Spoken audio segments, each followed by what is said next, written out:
इधर राजस्थान विधानसभा में प्रश्नकाल के दौरान कई मंत्री सवालों के जंजाल में उलझते नजर आए। राजस्व और यूडीएच विभाग से जुड़े सवालों पर सदन में पक्ष और विपक्ष आमने सामने आ गए। इससे सदन में कई बार माहौल इतना गर्म हुआ कि विधानसभा अध्यक्ष वासुदेव देवनानी को हस्तक्षेप करना पड़ा। राजस्व से जुड़े एक सवाल पर तो अध्यक्ष ने मंत्री को दोबारा जवाब देने के निर्देश तक दे दिए। आखिर क्या है पूरा मामला, कैसे गहमा गहमी रही, आप इस रिपोर्ट में देखिए।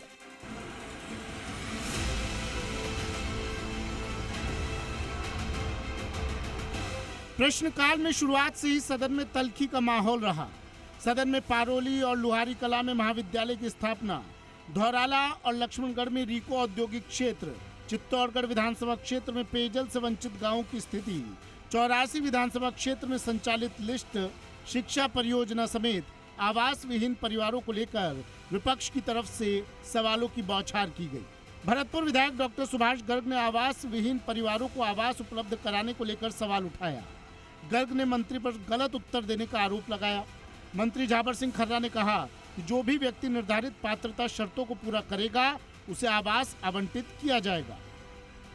राजस्थान सरकार ने एक नीति जारी की थी, शायद वो आपने देखी होगी, Rajasthan homeless upliftment and rehabilitation policy 2022, जिसमें क्लियर कट मेंशन है कि आश्रयहीन परिवारों को सर्वे करके और उनको उचित आवास या जगह दी जाएगी और उसके लिए कलेक्टर की अध्यक्षता में कमेटी का फॉर्मेशन का प्रावधान है।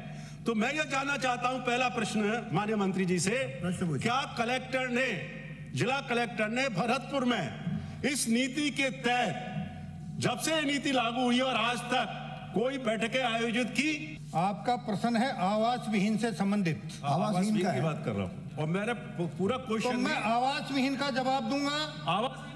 और आवास विहीन में जो शर्तें हैं, उन शर्तों को जो पात्रता पूरी करता है उनको आवास आवंटित किए। प्रधानमंत्री आवास योजना शहरी 2.0 के अंतर्गत आवास स्वीकृत करने की प्रक्रिया निर्धारित है।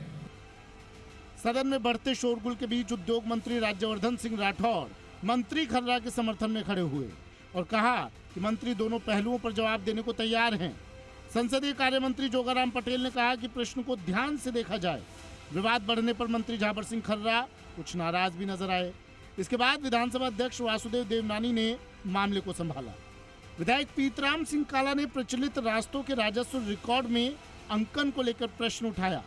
प्रश्न के जवाब में राजस्व मंत्री हेमंत मीणा ने कहा कि सरकार समय समय पर प्रचलित रास्तों के रिकॉर्ड को लेकर दिशा निर्देश जारी करती रहती है। अध्यक्ष महोदय, मेरे प्रश्न का जवाब नहीं मिला है। नहीं मिला? मैंने प्रश्न पूछा था, क्या सरकार प्रचलित रास्तों को राजस्व रिकॉर्ड में कटानी रास्ते में दर्ज करना क्या विचार रखती है? यदि हाँ तो कब तक, नहीं तो क्यों? माननीय मंत्री महोदय ने जलेबी की तरह से गोल गोल क्या कि घुमा के और परिपत्र संलग्न लिखे हैं। उसमें लिखा है प्रचलित रास्ते को राजस्व रिकॉर्ड में कटानी रास्ते में दर्ज करने हेतु राज्य सरकार द्वारा समय समय पर परिपत्र दिशा निर्देश जारी किए गए हैं और परिपत्र 10/8/16 और परिपत्र 10/9/21 की प्रति संलग्न की है। जबकि मैंने प्रश्न पूछा था कि कटानी का जो रास्ते दर्ज करने का विचार रखती है या नहीं, और करती है तो कब तक करेगा? वर्तमान में राजस्व एवं नियमों के अंतर्गत प्रावधान विद्यमान है। आप तो ये बताएं इनको कि आपके राजस्व रिकॉर्ड में कटानी राशि दर्ज करने का विचार रखती है कि नहीं? मैं यही बता रहा हूँ माननीय अध्यक्ष महोदय, राज्य सरकार का यह विचार है कि जनहित में मेरे को पूरा जवाब देने दी, क्योंकि राजस्व में पूरे नियम कायदे के अनुसार है।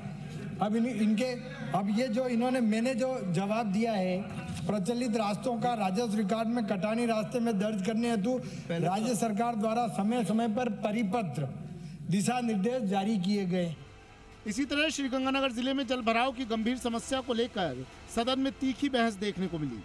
मंत्री कन्हैयालाल चौधरी ने कहा कि सरकार इस समस्या के प्रति गंभीर और संवेदनशील है। नेता प्रतिपक्ष ने हस्तक्षेप करते हुए कहा कि सरकार समस्या नहीं उसका समाधान बताए। उधर उप मुख्यमंत्री डॉक्टर प्रेमचंद बैरवा ने भी महाविद्यालय खोलने से जुड़े सवालों का जवाब दिया। कुल मिलाकर सदन में कई मुद्दों को लेकर विपक्ष सत्ता पक्ष को घेरता नजर आया। विष्णु, जी मीडिया, जयपुर।